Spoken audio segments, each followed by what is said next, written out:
Today, we are going to be visiting some of the most iconic restaurants and trying some of the most famous foods that Philadelphia is known for. And we are starting with cheesesteaks. In South Philly, there are two very famous places to get cheesesteaks, and they also happen to be across the street from each other. Right here is Pat's. Pat's King of Steaks has been serving cheesesteak, which the founder Pat is the creator of in the first place, right here since 1930. Oh, and Rocky ate here in the movie Rocky, so you know it's cool, right?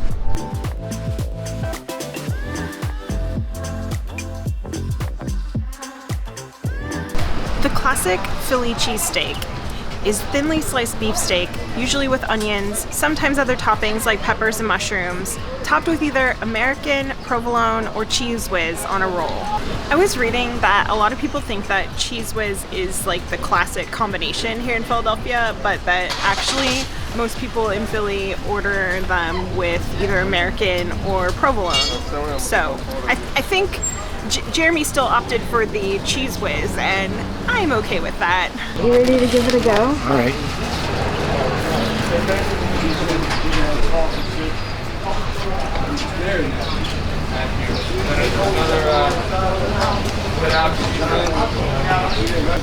The bread is really fresh. It tastes really good. The onions are cooked, but they still got a little bit of a bite to them. The meat is really tender, and it's Cheese Whiz. I don't know. It's good. I like it.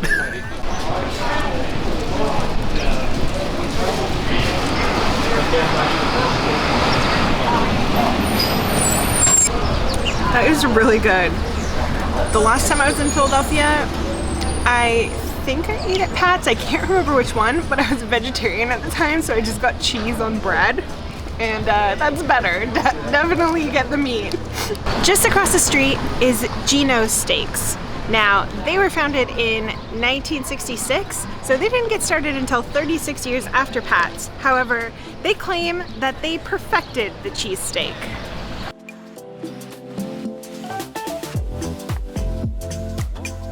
I got Cheese Whiz again because I figured if we're judging the two from across the street from each other, they should be on equal footing. Open it up a little bit. Let's see inside a little. Alright.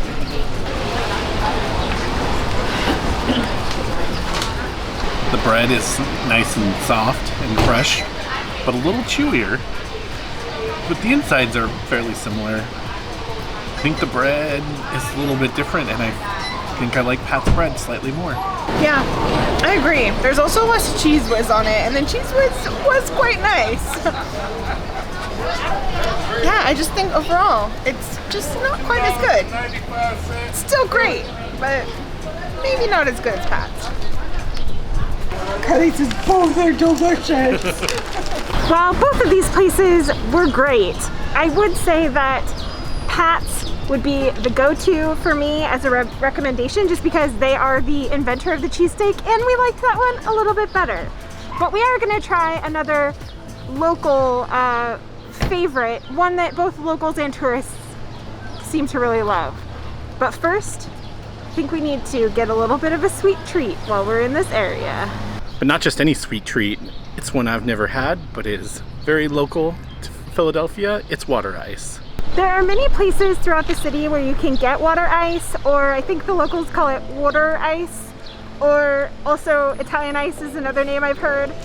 But whatever you call it, this is probably one of the most famous places that you can get it, John's Water Ice. What is water ice, you might ask? It's kind of like a mixture between a slushie and a sorbet. John's has been serving their family recipe since 1945. They use fruit juice and real fruits to create their flavors.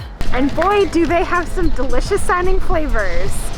And especially the ice cream. Man, the ice cream sounds great. We decided to come back to the car because They have no seats outside. Yeah, they have no outdoor seating, and we felt kind of weird because it's a fairly busy street, just like throwing our masks off and eating standing there. So, pineapple water ice. And they also had ice cream that the people were recommending us, so we got one of both. Vanilla peanut butter. That is a delight. It's like sweeter than I thought it was gonna be, but it tastes like real pineapple because it is real pineapple. Yeah, the pineapple is so delicious. It really is, like, it's better than a slushie. It's like a classy slushie. I'm not the biggest fan of sorbet, but I can see where it kind of resembles sorbet. It's really like the best of both worlds. And yeah, it's like if a slushie was like ice cream, you know? It's like creamy almost. It's so good. If you were vegan or something like that, I don't think I'd even miss ice cream all that much with that. I would miss ice cream with that though. That's true. Maybe I'm wrong. Move over cheesesteak. I'm coming to Philadelphia just to eat water ice. We just switched back, and I think the ice cream might be my favorite part of this experience. Come for the water ice and stay for the ice cream. This place right behind me, you're gonna have more locals here tell you that this is the place to go for cheesesteak, but it's also the home of another Philadelphia classic, the roast pork sandwich. John's Roast Pork opened right here in 1930, which means it's been here for over 90 years in the same spot. They called their cheesesteak the ultimate cheesesteak, and I'm not gonna go and disagree with them right now. This is pretty impressive looking. Whoops. The bread's really soft and fresh. The onions are cooked perfect. There's a lot of cheese. Yeah, I think it wins for me. What kind of cheese did you get on it? American. Oh, okay. It's got so much stuff in it that I'm already dropping toppings, which Carly will appreciate.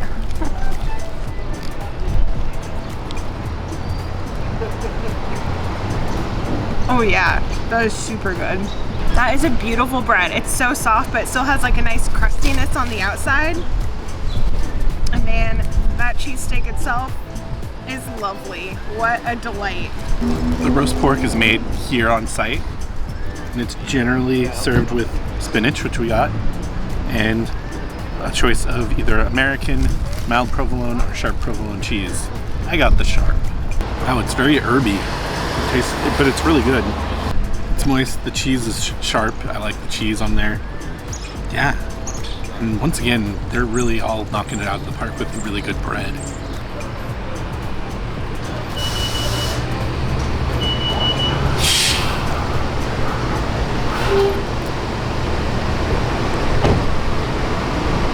Oh yeah. As a personal preference, I think I like the cheesesteak better, but that is also excellent. We did just eat almost 4 sandwiches. I would keep going if I could, because I think a place called Jim's and Campos are also 2 really well-liked places by locals. But sadly, I think this is where we're gonna end our day today. We'll be back tomorrow without the pup, because where we are going, she's not allowed. But we're going anyway, because it is a place full of lots of amazing Philadelphia foods. We'll see you there. Reading Terminal Market is one of the can't miss places when you come to Philadelphia. There's a bunch of amazing shops and booths that you can pick up foods from. And it's like a little bit of history because it's been open since 1893.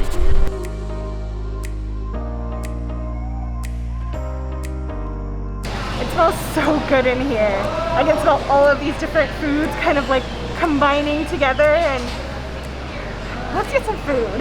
It's actually been a couple days since we saw you guys, because yesterday we were gonna come here, which was Sunday, and we found out that a lot of the food booths here are closed on Sundays, especially the Pennsylvania Dutch booths that we wanted to try.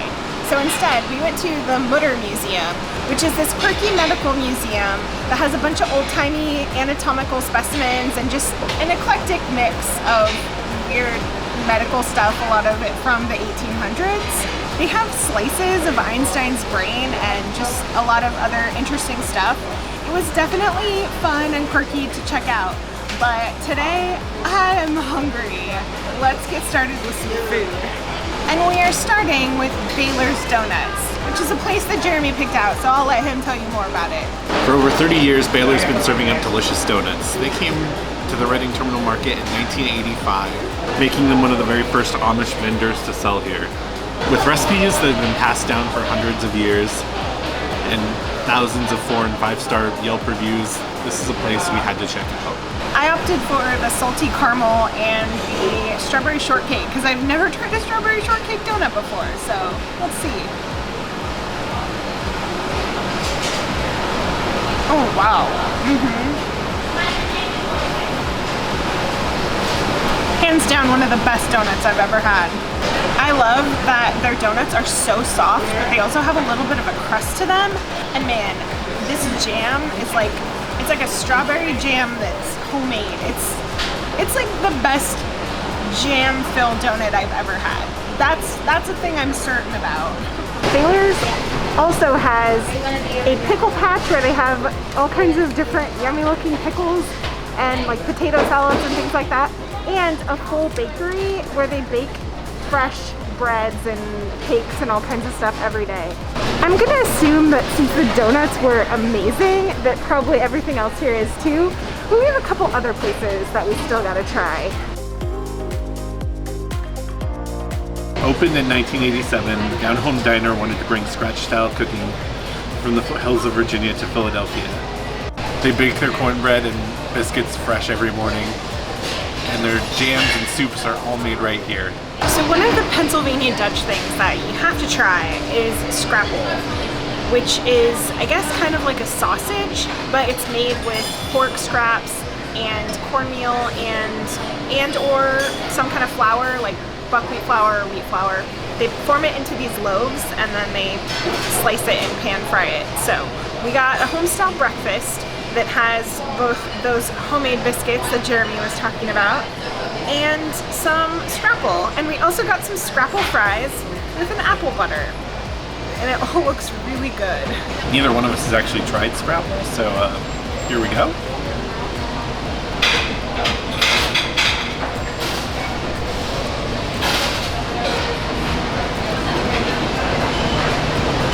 It's interesting, but it's pretty good. Yeah, it's weird. I mean, it basically tastes like sausage, but like you can tell that there's like a flour and like other texture happening in there. But yeah, it's pretty good.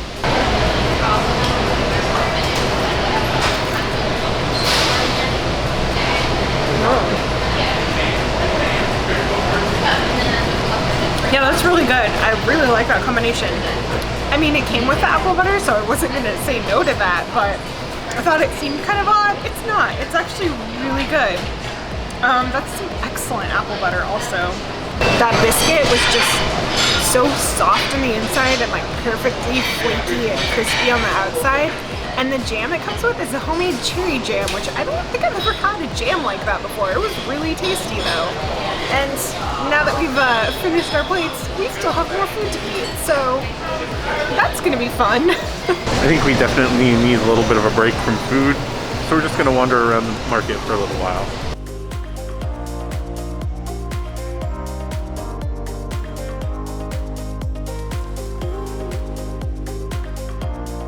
Ooh, fancy corn dogs. On the days that we haven't been filming, we have been on a diet where we are not eating dairy.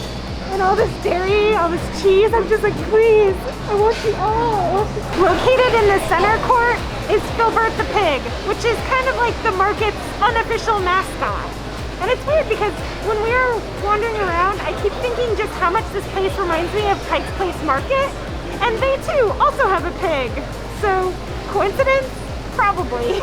You can actually normally put money in his mouth and then it comes out down here and gets donated to local charities. However, right now he is being a good pig. He's got his mask on, so you just gotta use the regular money hole. He poops money, and it's a good kind of poop because it gets donated to charity. We stopped at Smuckers because I've read a few things about how they make really good beef jerky among serving breakfast and all kinds of other stuff. And so we got some of the original recipe, which we'll have to let you know. Future us will let you know how we feel about that because we're gonna take this one to go for now. We wandered around for a bit and decided it was time for what we came for, or at least what I came for. Miller's Twist, the pretzels that put every other pretzel to shame. Seriously, I had one of these the last time that I was in Philadelphia and came here to Reading Terminal Market, and I think I just like have tunnel vision. I don't even remember anything else really except for how good these pretzels are. So if you want a true, soft, buttery, hand-dipped Amish pretzel, Philadelphia style, I think Miller's Twist is a good option.